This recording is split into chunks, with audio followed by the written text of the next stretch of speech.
ఇట్లా కొన్ని సంఖ్యానాలు చెప్పి ఆ 7 తత్వములు అంటే ఏమిటయ్యా అని. పృథివ్యాది పంచమహాభూతములు, మరి కర్మేంద్రియాలు జ్ఞానేంద్రియాలు అందులోనే అంతర్భవించేశాయి, వాటి వికారం లేనంటున్నాం కదా. అంటే ఇంక 5 తత్వాలు, వీటి తర్వాత జీవేశ్వరులు 2, 7 తత్వాలు మొత్తం, ఇంక ప్రపంచంలో ఇంకేమీ లేదు అన్నారు. ఈ సత్వరజస్తమో గుణాలు ఇవన్నీ ఈశ్వరుడి దగ్గర చేరిపోయినాయా, ఆయన మాయే కదా అన్నారు. వాటిని లెక్క పెట్టాం, అసలు ప్రకృతికే లెక్కలేదు. ఇంకా ఆ తర్వాత ఎవరి మతంలో వీటిని ప్రకృత్యాదులు ఇవన్నీ కారణభూతములైనటువంటివి ఆకాశాదుల యందే అంతర్భావం పొందేశాయి అన్నారు. 26 తత్వములు అనే పక్షంలో పంచమహాభూతములు ఈశ్వరుడు. మరి జీవుడు ఏమైపోయినాడయ్యా, అందులోనే అంతర్భవించాడు, వాడికంటే వేరుగా ఉంటే కదా. లేదా 24 తత్వములు, 4 తత్వములు అన్నారు. పృథివీ చెప్తే తేజస్సులు 3, వాయువు ఆకాశం మీకు ఏమైనా కనబడుతున్నాయా, అవి ఏమైనా పదార్థాలుగా పట్టుకోవడానికి పనికొస్తున్నాయా? అందుచేత వాటిని తీసేస్తే ఆత్మ 1, పరమాత్మ, పృథివీ తేజస్సులు 3. ఈ పక్షం మొట్టమొదటి శ్లోకంలో చెప్పేటప్పుడు జన్మాద్యసేతోన్వయాదృశాదగుణస్వరాత్ తేనే బ్రహ్మహృదాయాతిక విజయం విషంతేశ్వరాత్ తేజో వారి మృదాం 3 ఎత్తుకున్నారు. మిగిలిన 2 ఇందులో ఉపలక్షణం, తీసేయండి, వాటిని లెక్కపెట్టక్కర్లేదు. ఆ తర్వాత సప్తదశ సంఖ్యాపక్షంలోకి వచ్చేటప్పటికీ పంచభూతములు, పంచ విషయములు, పంచ జ్ఞానేంద్రియములు, మనస్సు, ఆత్మ. అక్కడికి వచ్చేప్పుడు కూడా జీవుని వేరే లెక్కలేదు. షోడశతత్వాలే అని చెప్పేటప్పుడు పంచభూతాలు, పంచ విషయములు, జ్ఞానేంద్రియములు, పరమాత్మ. 3, 5, 15, 1, 16 అయిపోయింది. అలాగే 13 అంటామా, పంచభూతాలు, పంచ జ్ఞానేంద్రియాలు, మనస్సు, జీవుడు, ఈశ్వరుడు. మిగిలిన అందులో అంతర్భవింపజేస్తే అన్నీ సత్యములే అయ్యాయి. ఈ పక్షాల్లో ఏ ఒక్కటి లోపగా వచ్చేటటువంటి పద్ధతి లేదు. అట్లా 9 తత్వాలు అనుకుంటే పంచభూతాలు, ప్రకృతి, పురుష, మహదహంకారములు అని వాళ్ళు లెక్క పెట్టారు. ఇట్లా సర్వసంఖ్యానము అన్ని లెక్కలు కూడా న్యాయమైనటువంటివేనయ్యా అన్నారు. ఉద్ధవుడు అంటున్నారు, ప్రకృతి పురుషుడు అనేటటువంటివి రెండిట్లో ఒకటి జడస్వరూపం, ఒకటి చేతన స్వరూపం. ఈ 2 ఒకటిట్లా అవుతాయి, విలక్షణములు కదా, వాటికి భేదం కనపడలేదు అని అంటున్నావు కదా. అందుచేత ప్రకృతికి కార్యం దేహం అవుతోంది, ఆత్మ అనేటువంటిది వేరుగా కనపడుతోంది, చేతన స్వరూపం. ఆత్మయందు ప్రకృతి కార్యం అనేటువంటిది ఉండదు. పరమాత్మ యొక్క ఆ చైతన్య స్వరూపానికి మార్పులేమీ ఉండవు. దేహం అనేటువంటిది మాత్రం కనపడుతూ ఉన్నది. ఓ ప్రభో, ఈ భేదం ఏమిటి అన్నారు. అంటే ఈ సందేహాన్ని యుక్తులతో నువ్వే నాకు ఛేదించవలసినది అని. ఎందుకంటే మాయా సృష్టికర్తవు నువ్వే. మాయ యొక్క తత్వ అవిద్యా స్వరూపాన్ని పూర్తిగా తెలిసినది ఎవరికయ్యా అంటే పరమాత్మదే తప్ప ఇంకెవరికీ తెలిసేటువంటిది కాదు. అంటే భగవంతుడు చెబుతున్నారు, ఉద్ధవ, ప్రకృతి అనేటప్పటికలా స్థూల సూక్ష్మ కారణ స్వరూపం అంతా అందులో చేరిపోతుందయ్యా, జడమైనటువంటి స్వరూపం అంతా అందులో కలిసిపోతుంది. అదే దేహం యొక్క స్వరూపం అవుతోంది. పురుష శబ్దం చేత చెప్పబడేవాడు నిర్వికారమైన చైతన్య స్వరూపుడైన పరమాత్మ. నా ప్రకృతి అనేక భేదాలను కల్పిస్తూ ఉంటుంది కనుక అది పరమాత్మలో కలిపేస్తే పరమాత్మదే కనుక పరమాత్మతో లెక్క సరిపోయిందనమాట. అప్పుడు భేదం అనేటువంటిది పుట్టదు.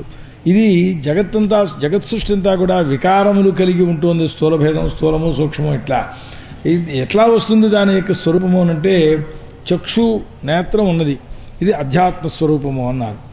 చక్షుస్సు చేసే పని ఏమిటి? రూపాన్ని చూడటం. ఇది భూతస్వరూపం, అధిభూతము అని అన్నారు. ఈ చక్షుర్గోళకంలో ప్రవేశించినటువంటి సూర్యుడు ఎవరున్నారు? అతడు అధిధి దైవం. ఆ తర్వాత ఈ 3 కూడా పరస్పరము ఒకదానికొకటి సంబంధించి ఉంటున్నాయి తప్పిస్తే ఏవి విడివిడిగా కనపడేటటువంటి స్వరూపంలో లేదు. అట్లాగే ఆకాశంలో మండలాకారంలో సూర్యుడు కనబడుతున్నాడు. వాటిని ప్రకాశింపచేసేటువంటి ఏటిని ప్రకాశింపచేస్తున్నాడో వాటికంటే భిన్నముగా కనబడుతున్నాడు అక్కడ. ఆయన స్వతసిద్ధ ప్రకాశం కలిగినటువంటి వాడు.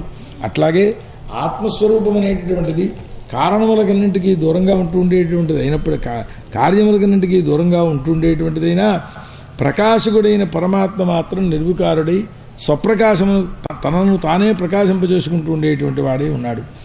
ఈ విధంగా గుణక్షోభ కలిగినప్పుడు వచ్చేటటువంటి వికారాలన్నింటినీ వేరువేరుగా పరిగణించడం అనేటువంటిది, దాని వలన ఈ భేదం. ఆత్మ అనేటువంటిది మాత్రం జ్ఞానమయం, ఇప్పుడు అది జ్ఞానస్వరూపమే. మీమాంసాకారులు కూడా, వార్తికారులు చెబుతారు, లోకంలో ప్రతి జ్ఞానము కూడా ఒక విషయమును ఆశ్రయించి ఉంటుంది. తత్వజ్ఞానాదన్యత. పరమాత్మ సంబంధమైన జ్ఞానం దగ్గర మాత్రం విషయమేమి ఉండదు, జ్ఞానమే. జ్ఞానస్వరూపమే పరమాత్మ. అక్కడ వేరే విషయాన్ని చూడటానికి ఏం లేదు అన్నారు. ఇప్పుడు వేదాంతుల మీమాంసకులు లేకపోతే మామూలు ద్వైతం చెప్పారన్నారా? తత్వజ్ఞానము అనే దాని దగ్గర ఇదిగో నేను చెబుతున్నాను. ఇప్పుడు ఏం చెబుతున్నావు? నాకు భాగవత జ్ఞానం ఉన్నది కాబట్టి నేను చెబుతున్నాను అని అన్నా.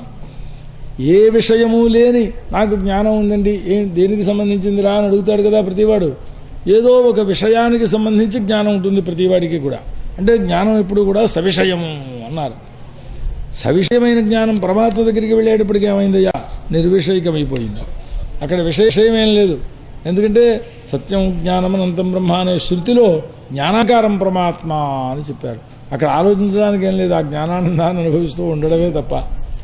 చేత నిద్రపోయేటప్పుడు మీకు ఏ జ్ఞానం ఉందండి? కనీసం నేను పురుషుడనో బాలుడనో వృద్ధుడనో ఒక రూపజ్ఞానం ఏమైనా ఉన్నదా? అయిన తర్వాత మాత్రం బాగా ఆనందం పొందాను అంటున్నావా లేదా? ఆనందానుభవం అంటే ఆనందానుభవం ఉన్నది అని ఒప్పుకోవాలి. ఆనందానుభవాన్ని అనుభవించిన వాడెవడు? జ్ఞానస్వరూపుడైనటువంటి పరమాత్మ స్వరూపమే. ఇటొచ్చి తమోగుణంతో ఉన్నావు కాబట్టి అది నీకు తెలియలేదు. తమోగుణం కూడా పోతే యోగీశ్వరులు సమాధి అన్నారు. అంతే తేడా. అందుచేత మరణ సమయంలో ఎవరు దేనిని ధ్యానం చేస్తారో అటువంటి దేహాల్లో ప్రవేశిస్తూ ఉంటాడు జీవుడనేటువంటి వాడు.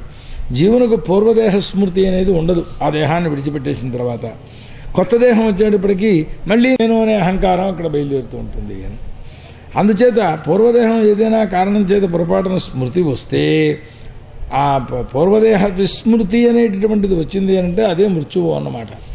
పూర్వదేహాన్ని మరిచిపోయి మామూలు స్థితికి వాడుగా వేరుగా తయారయ్యాడు అని అంటే అది మరణమే కదా. మరి లింగదేహం దీంట్లోంచి బయటకు వెళ్ళిపోతే ఇది నాదు అనే దృష్టి దీని ఏంది ఉండదు. కనుక ఓ మహాదాత, అన్య శరీరమును చూచి ఆ వేరొక శరీరాన్ని స్వీకరించడం అనేటటువంటిదే దాన్ని జన్మ అన్నారు. లోకంలో పిల్లవాడు పుట్టినప్పుడు జన్మ అంటారు, కాదు. పురుష గర్భ ప్రవేశాన్ని జన్మ అని వర్ణించింది ఉపనిషత్తు. పురుష గర్భం అంటే మగవాడి కడుపులో జీవుడు ప్రవేశించడాన్ని ఒక జన్మ అన్నది. మళ్ళీ స్త్రీ గర్భంలో ప్రవేశించడం ఇంకొక జన్మ. అక్కడి నుంచి స్త్రీ నుండి బయటికి రావడం ఇంకొక జన్మ. ఇట్లా 3 జన్మలుగా వర్ణించారు దాన్ని.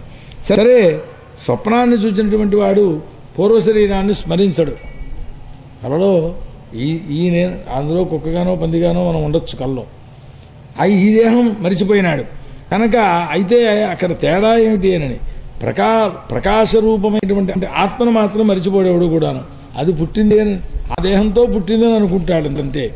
ఈ విధంగా దేహం ఆత్మ అనేటువంటిది బాహ్య సుఖాలని ఎట్లా అనుభవిస్తోంది అని దేహము అనే ఒక ఆధారాన్ని మధ్యలో పెట్టుకుని ఈ శబ్దాది విషయములని దేహానికి అందించడం ద్వారా సుఖిస్తున్న వారెవరు అని లోపల ఉంటూ ఉండేటటువంటి ఆత్మ. కోమాలో ఉన్నవాడు ఫ్యాన్ మండవు. అందువల్ల వాడికి ఆత్మజ్ఞానమే విస్మృతమైపోయి ఉన్నది. గాఢ నిద్రలో ఉన్నవాడు ఫ్యాన్ మండవు. ఏమిటి కారణం? వాడి ఆత్మానందాన్ని అనుభవిస్తూ ఉండిపోయినాడు వాడు. నేను చిన్నప్పుడు ఒక ఇంటికి వెడితే పడుకున్నాను, నిద్ర పట్టేసింది అనుకుని ఫ్యాన్ ఆర్పేసి విడిపోయినారు వాళ్ళు.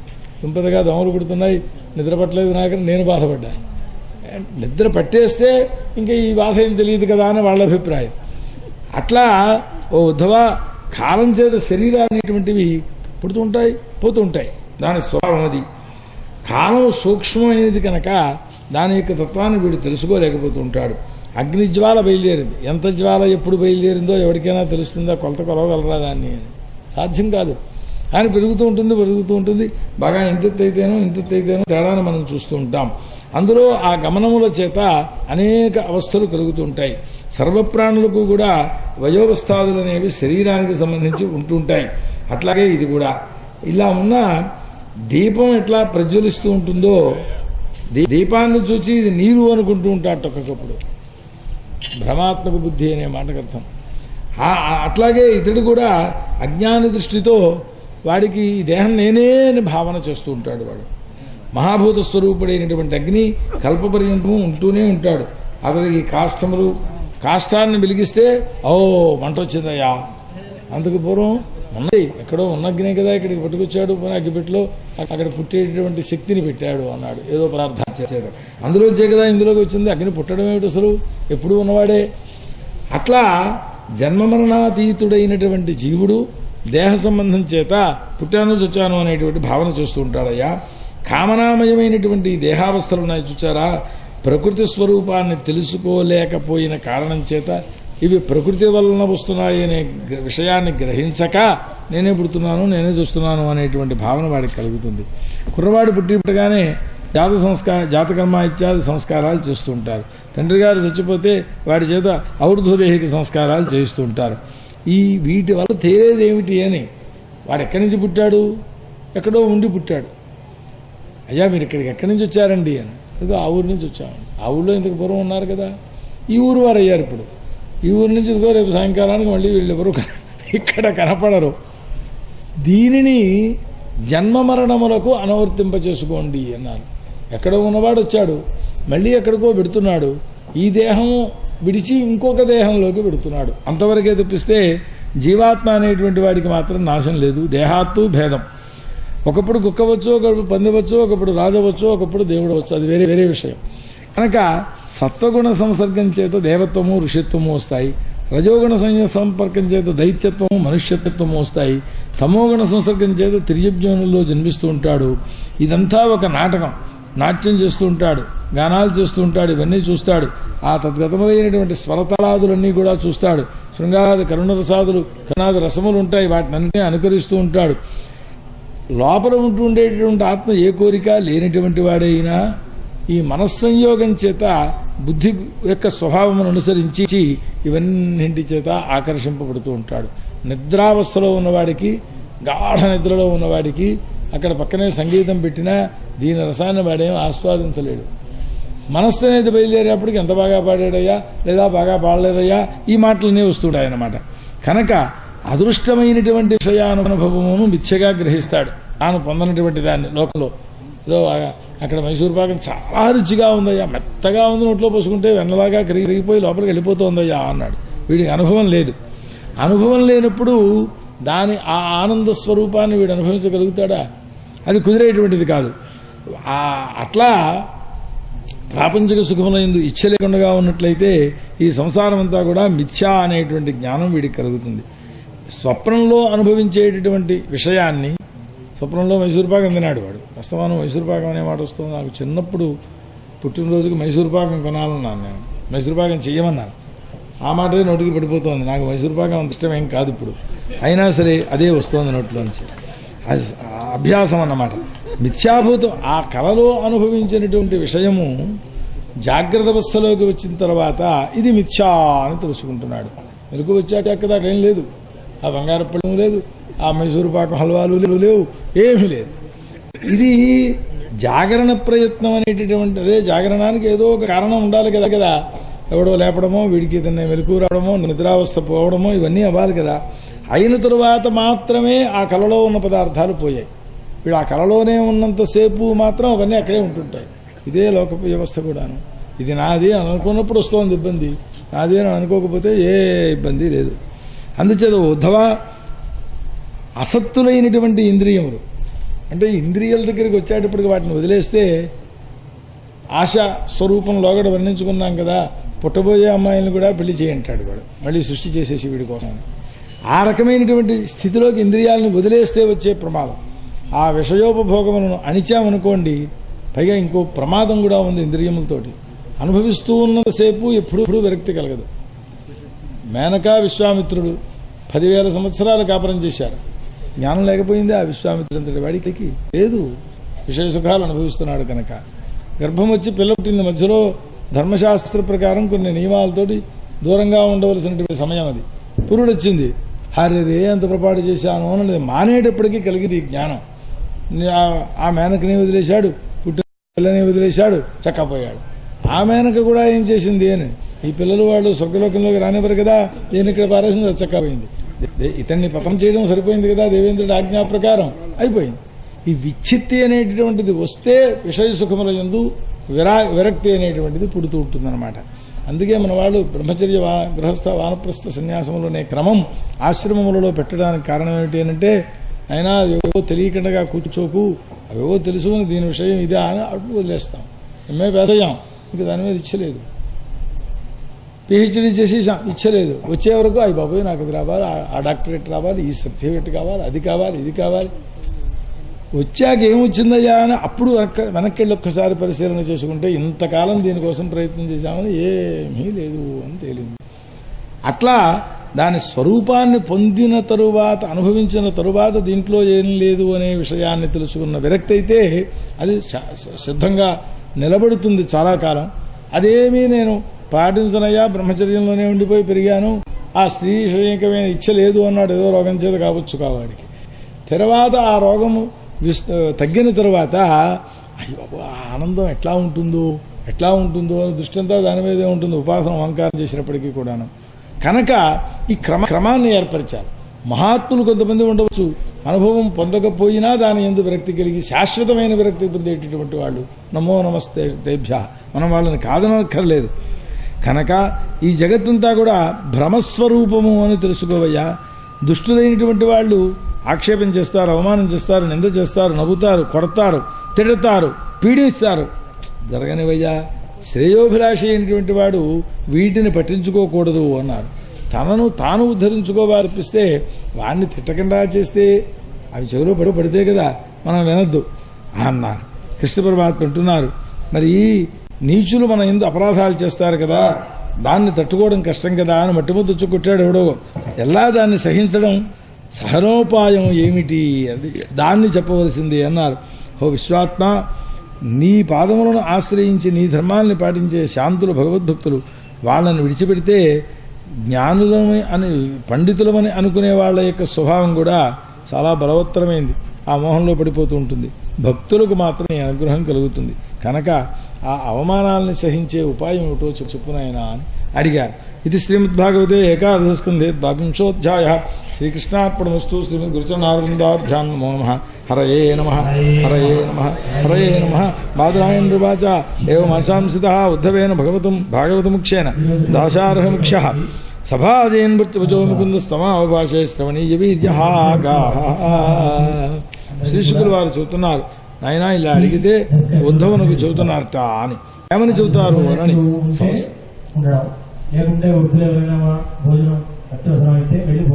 శుభ్రంగా చేసేయండి, మొహమాటం ఏం లేదు. ఈ మాత్రం చెవులో పడుతూ ఉంటాయి. శరీర మాధ్యం ధర్మ సాధనం. మొహమాటం ఎవరైనా సరే ఒకేసారి పెట్టాలి. నిన్న ఇద్దరు ముగ్గురు అలాంటి కొంచెం వాళ్ళు అక్కడ వడ్డించే వాళ్ళు కూడా సమలేకుండా ఉంటుంది. కొంచెం వెళ్ళాలనుకున్న వాళ్ళు వెంటనే బయలుదేరేసి తర్వాత మీకు టీ, బిస్కెట్లు, మంచినీళ్ళు ఒక 10 నిమిషాల్లో మీకు అందజేస్తాం. అందరికి కూడా దయచేసి సరిపోతే సరే, కొంచెం లేట్ అవుతుంది. అయితే ఈరోజు ఇంతకాలం మనం ఉండి కొద్దిసేపు తర్వాత ఇది అయిన తర్వాత ఈ మన గురువు గారికి ముగ్గురు కూడా వాళ్ళకి కనకాభిషేకం జరుగుతుంది.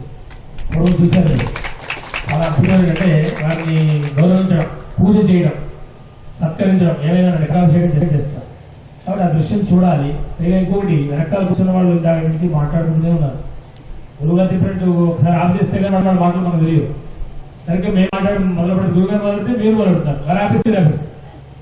అట్లాగా నువ్వు వినే వాళ్ళకి ఇబ్బంది కలిగించాను. దయచేసి అనుకోవద్దు. చాలా శ్రమపడి వచ్చారు ఇక్కడికి, వాళ్ళు చెప్తారు, మీరు వింటారు, ఆలస్యం అయిపోతాం.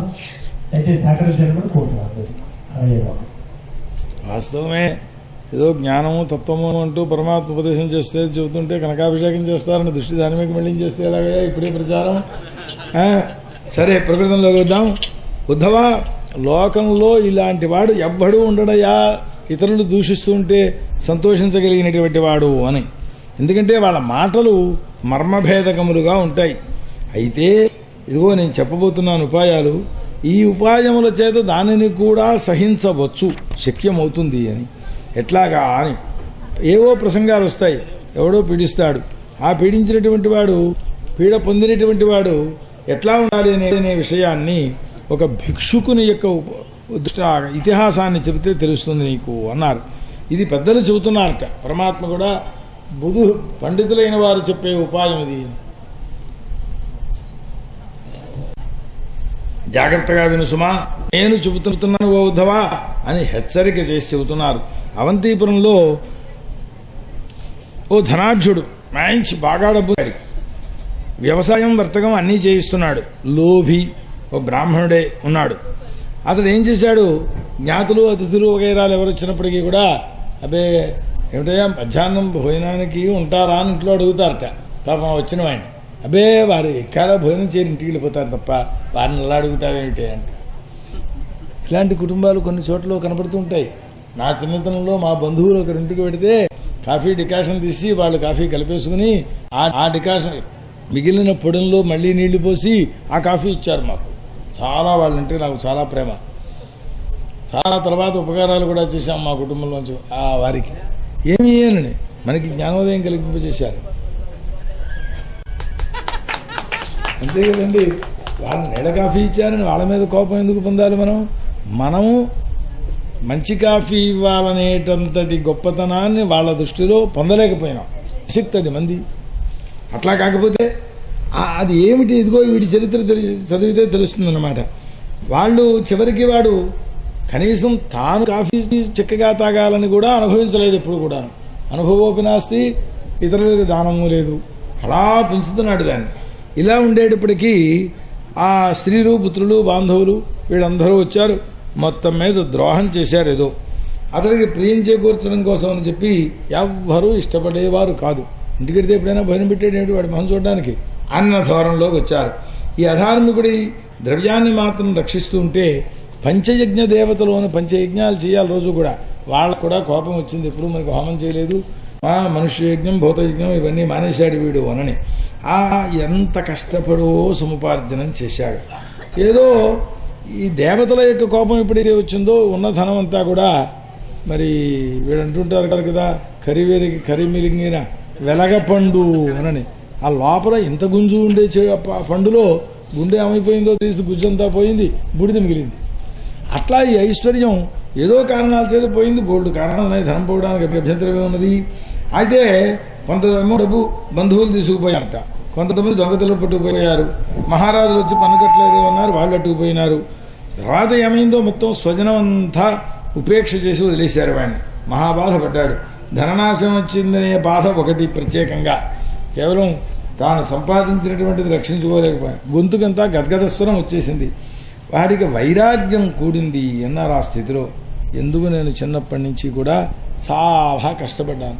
కనీసం మోకాలు దిగే బట్ట కూడా కట్టుకోలేదు, ఎప్పుడు కూడాను అనుభవించలేదు, ఎవరికీ పెట్టలేదు. ఉన్నది పోనీ మిగిలిందా అంటే ఏం మిగలలేదు. వ్యర్థంగా నన్ను నేను తప్పింప చేసుకున్నానయ్యా, ఇదంతా కూడా అయిపోయింది. ఇలాంటి వాళ్ళకి ధనాలు సుఖమును ఇవ్వవు అని చెప్పి ఈ ధనాలు కూడా తాపానికి చివర ఏంట్రా నువ్వు పంచమహాయజ్ఞాలు చేసావా, అతిథి భోజనం పెట్టావా లేదా అని యముడు అడుగుతాడు. లేదండి అని చెప్పాలి. చెబితే ఏం చేస్తాడు? నరకంలోకి వెళ్ళిపోవాలి. ఉండి పెట్టలేదు నువ్వు, లేనివాడు పెట్టలేదు అంటే వేరే విషయం. అంటే ఏమైంది? హరకంలో తాపం, తర్వాత బంధుద్వేషం, చివరికి నరకం. ఇది కదా కలిగింది ఇప్పుడు అని చెప్పి స్వల్పమైన లోభం అనేటువంటిది పనికిరాదయ్యా అని అనుకున్నట్ట. పాపం అన్నీ బాగానే ఉన్నాయి. ఆ స్వల్పమైన అది ఎట్లా ఎంత పోల్చాడంటే లోభం అనే దాన్ని శ్వేతకుష్ఠము అన్నాడు. వాడికి ఒళ్ళంతా బంగారంలా ఉంది, మంచి పుష్టిగా బలంగా అంతా బాగున్నది. ఈ మొహం మీద బొట్టెట్టుకున్నంత మేర చక్కగా అంత శ్వేతకుష్ఠం బయలుదేరిందంటే బొల్లి అని అర్థం. ఆ బొల్లి మచ్చ వచ్చింది. వాడిని చూసి ఎవడైనా అందగాడంటారా? మొత్తం సౌందర్యం అంతా కృష్ణార్పణం అయిపోయింది వాడిది. అట్లా ఈ లోభం అనేటువంటిది ప్రమాదము అని. ధనం కోసమని దొంగతనాలు, హింసలు, అబద్ధాలాడ్డాలు, దంభం, కామం, క్రోధం, గర్వం, మదం, భేదం, వైరం, చివరికి అవిశ్వాసం, స్పర్ధ, స్త్రీ, జ్యోతం, మద్యం ఇలాంటివన్నీ వచ్చేస్తాయి ఆ డబ్బు వచ్చేటప్పటికి. కనుక మంచిని కోరుకునేవాడు ధనానికి దూరంగా ఉండాలయా అన్నారు. దేవతలు ప్రార్థించేటటువంటి మనుష్య జన్మ ఎత్తాం, అందులో బ్రాహ్మణుడుగా జన్మించాను, అందులో ధనవంతుడిగా జన్మించాను, అన్నీ చెడు పనులే చేశాను. ఈ తత్వాన్ని అని చెప్పి ఇలా అనుకున్నటువంటి వాడై దేవపితృభూతాలన్నీ నా మీద కోపించాయి. జ్ఞాతులు, బంధువులు వాళ్ళందరూగా దీన్ని తీసుకోవలసిన వాళ్ళు తీసేసుకున్నారు. చివరికి నరకం వస్తుంది. వృద్ధావస్థలోకి వచ్చేశాను. ద్రవ్యం కోసం అని చెప్పి చెయ్యని పని లేదు కదా. వయస్సు, బలము అన్నీ వ్యర్థంగా పోయాయ్యా అని ఏడుస్తూ కూర్చున్నాడు పాపం. ఇప్పుడు ముసలితనం వచ్చింది, ఏం చేయగలను నేను, మృత్యు వచ్చేస్తోంది అని ఇట్లా భయపడిపోయినటువంటి వాడై నేను మిగిలిన ఆయుర్దాయంతో ధర్మమును సాధనం చేసేసి ఆ పరమాత్మకు దగ్గర అవ్వడానికి ప్రయత్నం చేస్తాను. ఈ ఉన్న శరీరాన్ని కూడా తపస్సు చేత శోషింపచేస్తాను. ఆ త్రిభువనేశ్వరుడైనటువంటి దేవతలందరూ కూడా నన్ను అనుగ్రహింతురుగాక. పూర్వం ఖట్వాంగుడనే మహారాజు ముహూర్త కాలంలో బ్రహ్మస్థానాన్ని పొందాడు అన్నారు కదా అని ఇలా ఆలోచించుకుంటుండేవాడై బంధుమిత్రాదుల యందు మమకారాన్ని పూర్తిగా విడిచిపెట్టేసేసి ఆ లోకంలో సంచరించడం ప్రారంభించాడు. ఏదో ఆ జగర వృత్తితో ఎవడేం పెడితే తినడం అన్నమాట. కొందరు చేతిలో చెమ్మును బలగొట్టేశారు, రుద్రాక్షమాలను లాగేశారు, వాటి పై మీద ఉంటుంటే దాచుకున్న బొంత పట్టుకుపోయారు. కొంతమంది మీద ఉత్సపోస్తున్నారు, కొంతమంది ఫూత్కారంతో ఉమ్ముతున్నారు శ్లేష్మంతోటి. ఏం చేసినా మౌనంగా కూర్చున్నాడు, మాట్లాడలేదు. లోపల దుఃఖం ఏమిటి? నా దగ్గర ఉన్నప్పుడు వీళ్ళెవరికీ పెట్టలేదు కదా, దూరంగా ఉన్న మనుషులందరినీ ఇలా చూశాను కదా అసహ్యపరంగా, వాళ్ళు ఇప్పుడు చూస్తున్నారు, ఏం చేస్తాం, తప్పదు, అనుభవిద్దాం అని అనుకున్నారు. ఆయన కోలాహలం చేస్తూ వీడిని కట్టేయండిరా, వీడు దొంగ అని చెప్పి ఎన్నో రకాలుగా హింస చేశారు వాడిని.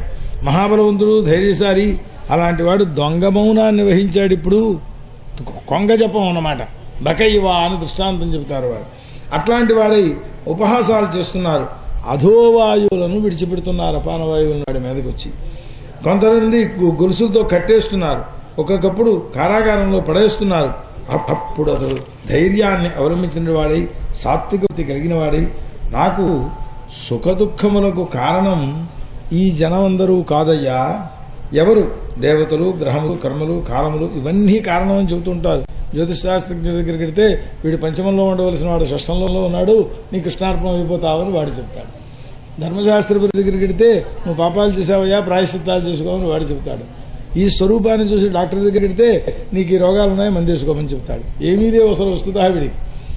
కనుక ఇవేవీ కారణం కాదు. సుఖస్య దుఃఖస్య స్వయమేవ దాత, నా దుఃఖాలకి నేనే కారణమయ్యాను. పరమాత్మ ఈ మనస్సు అనే దాన్ని సృష్టించాడు, సంసార చక్రాన్ని దాంతో నడిపిస్తుంటారు. ఈ మనస్సు అనేది చాలా బలవత్తరమై సాత్విక రాజస తామస రూపాలని, ఆయా కర్మలను, దేవతీయం మనుష్యాది జన్మలను అన్నింటికీ కారణభూతమైనటువంటిది ఈ మనస్సే. ఈ మనస్సును వాడు తిట్టాడు అని అనుకుంటే కోపం వస్తుంది. వాడు తిట్టాడని వింటే వినకపోతే ఏమవుతుంది? అప్పుడు ఇబ్బంది లేదు కదా అని అనుకున్నాడు. లోకంలో వాడు శ్లేష్మం ఉమ్మేశాడయ్యా ఇక్కడ అన్నాడు. నిజమే, ఆ శ్లేష్మం తుడుచుకుంటే పోతుంది. కురిపేసి అక్కడ చీము నెత్తురు కారుతూ ఉంటే ఏం చేయాలి? దాన్ని ఇది ఎవరి మీద పెడతాం? అలాగే ఇదిని అని చెప్పి ఇట్లా విరక్తి స్వభావాన్ని పొందినటువంటి వాడై ఎవడి మనస్సు వశమవుతుందో వాడికి జగత్తులో ఏమీ నష్టం లేదు అని చెప్పి మనోజయం కావాలి అని సిద్ధాంతం చేసుకున్నవాడై, నేను నాది అనేటువంటి ఈ శరీరం నాది అనుకుంటే ఇబ్బంది, నాది కాకపోతే ఆ కర్ర మీద ఉమ్మేస్తే నేనేమనుకోను కదా. ఇది వాడు పొందినటువంటి భావన. అంటే ధననాశం అయ్యేటప్పటికి వచ్చిన విరక్తి అని. ఈ విధంగా ఎవడు సుఖదుఖాలకి కారణం కాదయ్యా, ఎవడి సుఖదుఖాలకి వాడే కారణమవుతూ ఉంటాడు అని చెప్పి. లోకంలో ఎట్లాంటిది అంటే, భోజనం చేసేటప్పుడు ఆ అన్నం నోట్లో పెట్టుకున్నాడు, ఆ వేలు లోపలికి వెళ్ళింది, ఆ వెళ్ళిన సమయంలో దంతాలు రెండు దగ్గరికి వచ్చేసాయి. ఎవరిని తిట్టాలండి ఇప్పుడు? పన్ను కొడతాడా? చెయ్య బాధపడిపోయిందని జాలి చూపిస్తాడా? అదేమిట్రా నీ వేలు నువ్వే కొరుక్కుని ఎవరిని తిట్టావని అడుగుతారు కదా లోకంలో కూడా. అదేనయ్యా సుఖదుఖానుభవ హేతువు అన్నాడు. నేను చేసిన కర్మకు నేను ఫలితాన్ని అనుభవిస్తున్నాను, దీనివల్ల ఒకరిని అనవలసిన పనేం లేదు.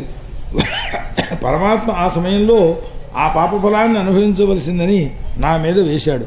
కాబట్టి ఎవరి కోసం క్రోధం పడవలసిన అవసరం లేదు. అసలు సుఖదుఖములు అనేటటువంటివి కర్మ వల్ల వస్తాయి అనుకున్నాం. కర్మ వల్ల వస్తాయి. దేనికి వస్తాయి? కర్మ వల్ల వచ్చేది దేహానికి వస్తాయి. ఆత్మకు ఇవేమీ లేవు కదా. జడాజడత్వములు అనేటటువంటివి కర్మ దగ్గరికి వచ్చేటప్పటికి దేహం జడం, కర్మ జడం. జడమైన కర్మ వల్ల జడమైన దేహానికి ఫలితాలు వస్తాయి తప్ప నాకు ఏమీ లేవయ్యా, ఆత్మ శుద్ధ జ్ఞాన స్వరూపమే అన్నాడు. ఇంకా వాడిని ఎవడేం చేయగలడు? వాడిని చేయగలిగింది చంపేస్తానరా అంటే మరీ మంచిదయ్యా అన్నాడు. వాడిని చేయగలిగింది ఏం లేదు కదా. అహంకారం అనేటువంటిది వస్తే సుఖదుఖాది ద్వంద్వ సంబంధములు కలుగుతూ ఉంటాయన్నమాట. కనుక ప్రకృతి కంటే అతిరిక్తమైన పరమాత్మ యొక్క స్వరూపం లోపల చైతన్య రూపంలో ఉంది కనుక దాన్ని తెలుసుకున్నట్లయితే ఎవరి వల్ల భయపడవలసిన అవసరం లేదు అని. దురంతమైనటువంటి ఆ పరమాత్మ యొక్క చరణసేవ చేతే ఈ అజ్ఞానాన్ని దాటుతాము అని అనుకున్నాడు. ఇది లోకంలో దృష్టాంతాలు చెప్పుకుంటే చాలా సులభమైన విషయంగా కనపడుతుంది. ఆత్మతత్వం ఒకటి అని అనుకున్నాం అనుకోండి, ఎదురుగుండా పెద్ద పులు వచ్చినా దాంట్లో ఉండే చైతన్యం అంది ఒకటే కదా. భావన చేసి చూస్తే ఆ భావనతో కనుక చూడగలిగిన నాడు ఆ పెద్ద పులి కూడా మన మీదకి రాదుట. జయేంద్ర సరస్వతి స్వామి వారి సంచారంలో ఒక 30 ఏళ్ల క్రితం వచ్చింది ఈ ఉదాహరణ. పెద్ద స్వామి వారు ముందు వెళ్ళారు, వెనకాల వీరు పెడుతున్నారు, 5 కూడా ఉన్నారు. పెడుతుంటే ఒక అడవి దగ్గర చిరుత పులి లాంటిది ఏదో రోడ్డు మీదకి వచ్చేసింది. అయ్యి బాబోయ్ అక్కడ పులి ఉందండి అన్నారు. మాట్లాడకండి, ఏమయ్యా మరి ఏం ధ్యానం చేశారో ఏదో ఒక క్షణం కళ్ళు పూసుకున్నట్టున్నారు, ఏమయ్యా మాతో నీకేం పని చెప్పు అన్నారట. వెంటనే అది తోక ముడుచుకుని అడవిలోకి వెళ్ళిపోయిందిట. వీరు వచ్చేసారట. దాన్ని చూడగలగాలి, చూస్తే ఇగో ఈయన చెప్పినటువంటి మాట ప్రత్యక్షంగా మనకి కనపడేటటువంటిది అవుతుందన్నమాట. ఈ భిక్షుగీతను బ్రహ్మనిష్ఠతో విన్నటువంటి వాడపై ఇదిగో ఈయన చేసిన ప్రకారం మనోనిగ్రహాన్ని పొందాలి నాయనా అని చెప్పారట. మనోనిగ్రహమే కదా ఆయన పొందినటువంటిది. కాబట్టి ఎలా మనస్సును నిగ్రహించుకోవడం, వాడు తిడుతున్నాడు కొడుతున్నాడు అని తిట్టడం కొట్టడం కాదు, ఇంకా చేశారు వాళ్ళు. ఎన్ని చేసినా ఇది నా కర్మఫలము అని అనుకున్నాడు అని ఆ భావన ఎప్పుడైతే మనస్సులోకి వచ్చిందో అది బంధహేతు కాలేదు. ఇది శ్రీమద్భాగవతే మహాపురాణే ఏకాదశ స్కందే త్రయోవింశోధ్యాయ. శ్రీకృష్ణార్పణమస్తు. శ్రీ గురుచరణారవిందాభ్యాం నమో నమః. హరయే నమః. హరయే నమః. శ్రీ భగవానువాచ అథ తే సంప్రవక్ష్యామి సాంఖ్యం పూర్వైర్వినిశ్చితం యద్విజ్ఞాయ పుమాన్ సజ్జో జహ్యాత్ వైకల్పికం భ్రమం. లోకంలో వికల్పమును అనుసరించి భ్రమ అనేటువంటిది కలుగుతూ ఉంటుంది అని, అది పోవాలి అని అంటే ఉపాయం ఏమిటి అని అది చెబుతున్నారు కపిలాది మునులు. ఈ సాంఖ్య విజ్ఞానాన్నంతని కూడా చెప్పారు. ఆ చెప్పినటువంటి దాని ప్రకారం భేదముల చేత కల్పింపబడిన ఈ సుఖదుఖాది స్వరూపమైన భ్రమను వెంటనే విడిచిపెట్టుకోవాలని ఆయన అన్నారు. ఏమండి దుఃఖం కలిగితే భ్రమంటే ఎట్లాగా? అయ్యా జేబులో ₹1,00,000 పెట్టుకుని బయలుదేరాడు, ఎవడో కొట్టేశాడు, ఏమనుకుంటాం? బాధపడిపోతాం అందరం కూడా. అదే ₹1,00,000 ఖర్చు పెట్టి అమ్మాయి పెళ్లి చేశాడు, ₹1,00,000 పోయిన మాట ఖాయమే కదా. ఇప్పుడు సంతోషిస్తున్నాడు. అంటే డబ్బు పోవడం అనేది 2 చోట్ల సమానమే. అకౌంట్ దిగిపోయింది బ్యాంకులో. ఇప్పుడు సంతోషిస్తాను, అప్పుడు దుఃఖపడతాను అని అంటున్నాడు వీడు. ఏమైనా బాగున్నదా? డబ్బు పోవడం సమానమైనప్పుడు నీ భావనా భేదం. ఇది అమ్మాయి పెళ్లి చేశామండి, అది పూర్తిగా పోయిందండి అన్నాడు. ఇది ఈ భావన తేడా తప్పిస్తే అంతకు మించి అందులో కనపడేదేమీ లేదు. ధననాశం అనేది ఉభయత్ర సమానంగానే కనపడుతున్నది అని. కనుక భ్రమను విడిచిపెట్టడానికి అసలు ఇది సుఖమో ఇది దుఃఖమో అని అనుకుంటే వచ్చింది ప్రమాదం. ప్రళయకాలంలో కృతయుగంలో లోకాలందరూ కూడా జ్ఞాన నిపుణులై ఉన్నటువంటి సమయంలో జగత్తంతా కూడా దృశ్యం ఈ రకమైనటువంటి ప్రపంచం అంతా కూడా బ్రహ్మస్వరూపమే అయి ఉన్నది. అప్పుడు ఇంకేం లేదు. నా సదాసి నో సదాసి తదా అని మీరు ఇప్పుడు ఉంటుందనుకున్న వస్తువు లేదు, మీకు ఇప్పుడు కనపడనే వస్తువు లేదు. అప్పుడు ఈ రెండూ లేవుట. మరి ఇంకేమున్నది? పరమాత్మ ఉన్నది అన్నాం. ఎక్కడున్నది అది? ఎక్కడుందో తెలిస్తే ఇన్ని పాటలే వాంగ్మనో అగోచరమై ఉన్నది అని. వాక్కులకు కానీ మనస్సులకు కానీ దొరకనటువంటి స్వరూపం అది. సృష్టి ఆరంభంలో మాయ ప్రారంభం చేసింది. దాని తర్వాత ఫలాలు ఇవన్నీ లోకంలో దాన్ని ప్రకాశకుడైన వాడు పరమాత్మ, మాయ స్వరూపం జగత్తు అని 2గా మారింది. అందులోంచి దృశ్యరూపమైన జగత్తంతా ఒక వస్తువు, అదృశ్య రూపమైనటువంటి పరమాత్మ స్వరూపం అనేటువంటిది ఒకటి.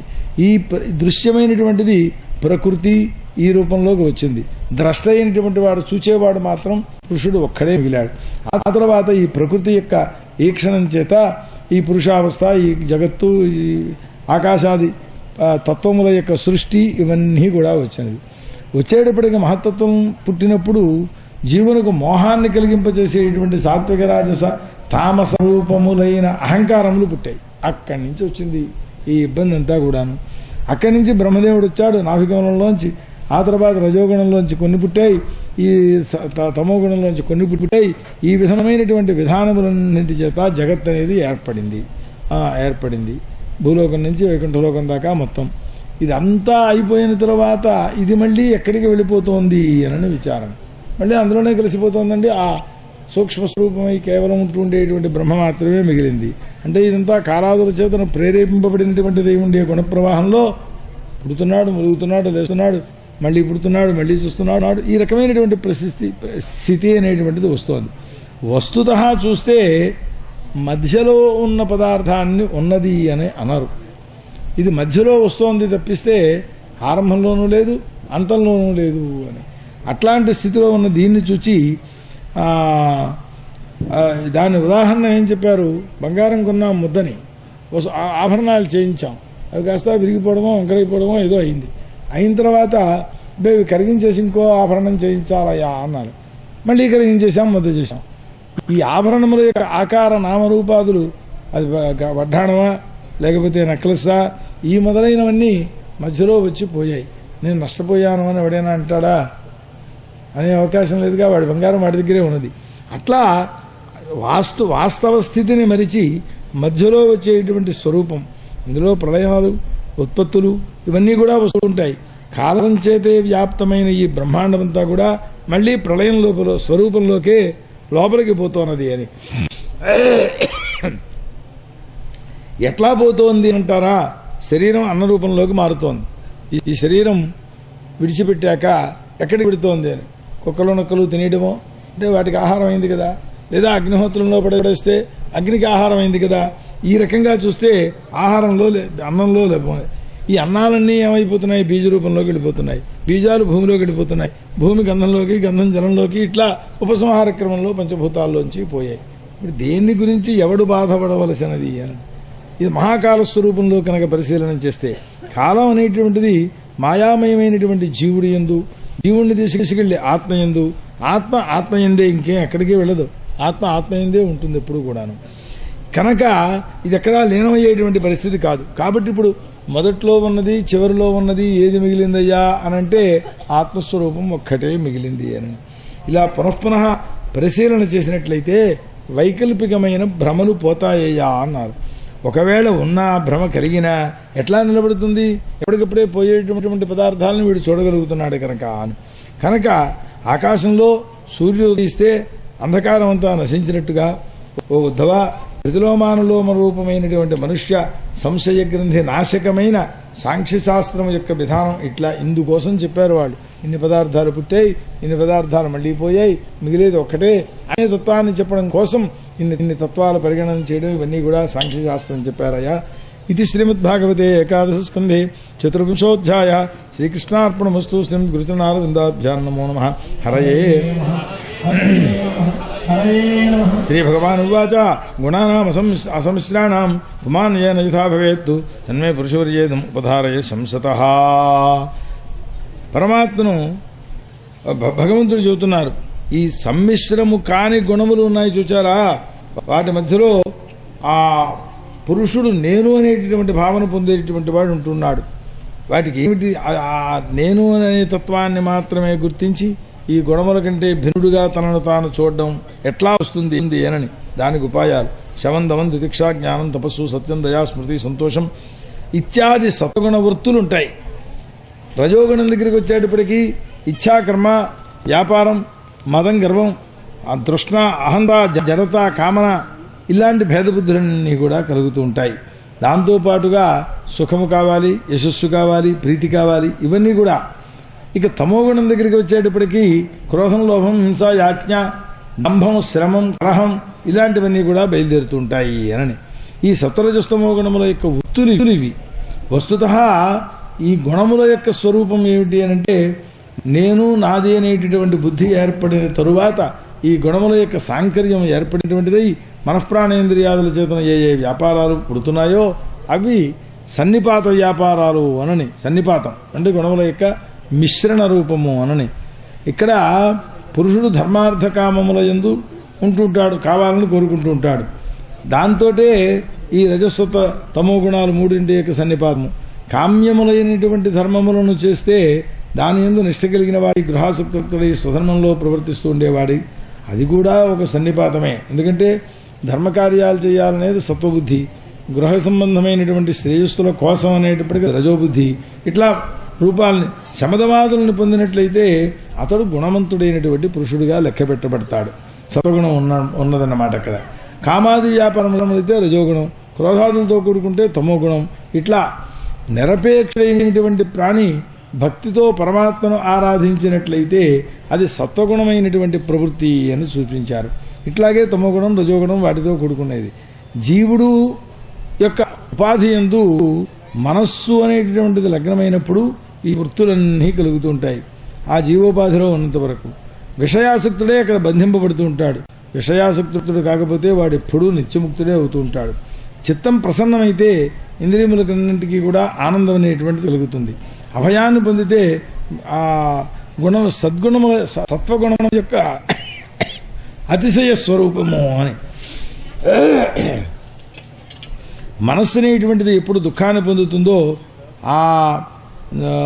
దానికి శ్రమను పొందినప్పుడు అన్నమాట నిద్ర అనేటువంటిది వస్తుంటుంది. దానికి ఖేదము గ్లాని ఇవన్నీ ఏర్పడుతూ ఉంటాయి. ఆ తర్వాత నిద్ర అంటే తమోగుణం యొక్క స్వభావం చేత వచ్చేటువంటిది అవుతుందన్నమాట. సత్వగుణం బాగా అధికంగా ఉన్నప్పుడు మరి చచ్చిపోతే స్వర్గము, రజోగుణం యొక్క వృద్ధిలో పడితే మనుష్యలోకము, తమోగుణాధిక్యం ఉన్నప్పుడు కనుక ప్రాణత్యాగం చేస్తే నరకలోకము ఇవన్నీ కలుగుతుంటాయి. ఆ భావంలో అట్లాంటివి కలుగుతాయి కనుక యాంతేమతి సాగతి అని ఆ చివరకు వచ్చేటువంటి బుద్ధి కూడా ఆ స్వరూపాన్ని అటువంటి జన్మను కలిగింపచేస్తుంది అని చెబుతారు. సాత్వికమైనగా చేసేవాడు అనాసక్తుడై, రాజసంగా చేసేవాడు క్రోధాంధుడై, తామసంగా చేసేటువంటి వాడు ఏం చెయ్యాలనే లక్ష్యం లేకుండా వాడి ఇష్టం వచ్చినట్లు చేసేస్తూ ఉంటారన్నమాట. ఆధ్యాత్మికమైనటువంటి నిర్గుణుడైనటువంటి కర్త ఏ సంబంధము లేకుండా ఉండేవాడు భగవత్ ప్రీతిని ఒక్కదాన్నే పొందుతాడు. పరమేశ్వరుణ్ణే శరణు పొందినవాడే. ఆధ్యాత్మికమైనటువంటి శ్రద్ధ సాత్వికం. లోకంలో ఉండే కర్మల యందు ఉండే శ్రద్ధ రాజసం. అధర్మమును ఆచరించాలి అనేటటువంటి అధర్మమునందు ధర్మమనుకునే భ్రాంతితో ఆచరణం చేయాలనే బుద్ధి తామసీ బుద్ధి అని. ఇట్లా ప్రతిదానికి కూడా పథ్యం అంటే ఆరోగ్యానికి హితమైనటువంటిది అట్లాంటి సాత్వికమైనటువంటి ఆహారం అది సాత్వికమవుతుంది. బాగా పులుపు పెసరట్లు వేస్తూ ఆ వేడివేడి పెసరట్టు ముక్క అట్లకాడతో నరికి దాన్ని అట్లగా చేతితో పట్టుకుంటే కాలుతుంది. అట్లకాడతోటే నోట్లో వేసేసుకు తినేస్తారు. ఎలా అంత వేడి తింటారయ్యా అంటే రాజస స్వభావం. మనం కాదనేదిలా కారా తినేస్తూ ఉంటారు. అశుద్ధమైన పదార్థాలని, వాసన వచ్చే పదార్థాలని తినాలనే కోరిక అది తామస స్వరూపం అన్నమాట అని. ఇట్లా మొత్తం ప్రపంచకంలో ఉంటుండేటటువంటివన్నీ కూడా ద్రవ్య దేశ కాల ఫల జ్ఞాన కర్మ ప్రవృత్తులైనవన్నీ కూడా ఈ త్రిగుణాత్మక స్వరూపంతో ఉంటుంటాయి. ఈ దానివల్ల బంధాలు అనేటువంటివి ఏర్పడుతూ ఉంటాయి. ఆ జీవుడు అనేటువంటి వాడు భక్తి యోగం చేత వాటిని కనుక జయించగలిగిన వాడైతే అది వాడు మోక్షప్రాప్తికి సమర్థుడవుతాడు. మరి వాడిని జయించడానికి సాధనం ఏమిటయ్యా అని పరమేశ్వరుని ఇందులగ్నమైన మనస్సు కలిగి ఉండడమే. జ్ఞాన విజ్ఞానములతో కూడుకుంటూ ఉండే మనుష్య దేహాన్ని పొంది విషయ సుఖాలను విడిచిపెట్టకపోయినట్లయితే అప్పుడు వాడు విషయ సుఖాలను విడిచిపెట్టిన వారిలో జ్ఞానం లేనిటువంటి వాళ్ళు పరమాత్మను ఆరాధన చేస్తుంటారు. శాంతంతో కూడుకున్న బుద్ధితో కూడుకున్న వాడై నిరపేక్షుడై సత్వగుణాన్ని జయించాలి అన్నారు. ఈ 3 గుణాలని జయిస్తే వాడు జీవత్వాన్ని పోగొట్టుకుంటాడు. జీవుడనే ఉపాధి ఎప్పుడైతే పోయిందో ఇవన్నీ ఏమిటంటే చిల్లుకుండ లాంటిది అని అనుకుంటే ఆ చిల్లుకుండ నీళ్లలో ముంచాం. లోపల నీళ్లున్నాయి, పైన నీళ్లున్నాయి. ఈ ఉపాధి కొండను బలగొట్టేస్తే అక్కడ లోపలుండే నీరు పరమాత్మలో మహాజలంలో కలిసిపోయింది అన్నారు. ఇప్పుడు ఈ జీవుణ్ణి వేరు చేయడం ఎవడి వల్ల అయ్యేటువంటి పని కాదు. ఆ నీళ్ళు అందరూ కలిసిపోయాక ఆ కుండి నీళ్లే నాకు కావాలి ఎక్కడున్నాయంటే ఎవడో చెప్పేది లేదు కదా. అసలు ఆ కుండు విడిగా ఉంటే కదా చిల్లులు కొండది, ఎప్పుడు అందులోంచి ప్రవర్తిస్తూనే ఉన్నాయి. ఆ రకమైనటువంటి స్వరూపాన్ని ఉదాహరణ చెప్పారు. ఇట్లాంటి వాడి పరబ్రహ్మ ధ్యానంతో పూర్తిగా విషయభోగములన్నింటినీ విడిచిపెట్టినటువంటి అంతఃకరణం కలిగినట్లయితే పరమాత్మను స్పర్శ చేయగలుగుతాడు, లేకపోతే లేదు అన్నారు. ఇది శ్రీమద్భాగవతే ఏకాదశ స్కందే పంచవింశోధ్యాయ. శ్రీకృష్ణార్పణమస్తు. శ్రీమద్ గురుచరణారవిందాభ్యాం నమో నమః. హరయే నమః. శ్రీ భగవాన్ వాచ మల్లక్షణం గాయం లబ్ధ్వా మద్ధర్మాశ్రిత ఆనందం పరమాత్మానం ఆత్మస్థం సముపైతి మాం. నాయనా, లోకంలో కొంతమంది చెప్పడం ఏ ప్రాణికి అట్లాంటి వాడుగా పరమాత్మ కనబడుతూ ఉంటాడు, కోతిగాను పక్షికి పక్షిగాను అని. తప్పు చాలా. అది నా యొక్క లక్షణములతో కూడుకుని ఉన్నదేనయ్యా మనుష్య దేహము అని. విరాట్ రూపమైనటువంటి పరమాత్మ ఆయనకి పాదాలు అవన్నీ ఎలా వర్ణించామో మన యొక్క స్వరూపంతో మనుష్య స్వరూపంతో ఉంది. మన యొక్క అనడానికి మళ్ళీ జన్మలో ఎవరవుతామో మనకి తెలియదు కదా. కాబట్టి మానవ దేహంతో ఆ పరమాత్మ యొక్క స్వరూపాన్ని చెప్పారు. అటువంటి స్థితిలో ఆ ఆత్మస్థమైనటువంటి ఆనందాన్ని పొందడానికి తగిన సావకాశం ఈ దేహంతో ఉన్నది. దీంట్లో గుణమయమైనటువంటి అంటే ఈ త్రిగుణబద్ధమైనటువంటి స్వరూపాన్ని మాయను విడిచిపెట్టగలిగితే ఆ విషయాసక్తి అనేటువంటిది కలగదు. అట్లా కాకపోతే కేవలం ఇంద్రియ సుఖముల యందు మాత్రమే లగ్నమైన మనస్సు కలిగిన వాడు అవుతాడు. అది కాకూడదు. పరమాత్మను వాడిని అనుసరించే వాళ్ళు ఏమవుతారు అని అంటే వాళ్ళు కూడా ఆ మార్గంలోనే పడతారు. శతాంధాకూపం ప్రవిశతి అని. మా తండ్రి గారండి రోజు సినిమా చూస్తుండేవారు, రోజుకి ఓ దొంగతనం చేస్తుండేవారు అని వారిని అనుసరించాలి నేను అని అంటే వీడు అలాంటి వాడే తయారవుతాడనమాట. సార్వభౌముడైన పురూరవుడైనటువంటి మహారాజు, పురూరవుడు అనే మహారాజు తన ఊర్వశి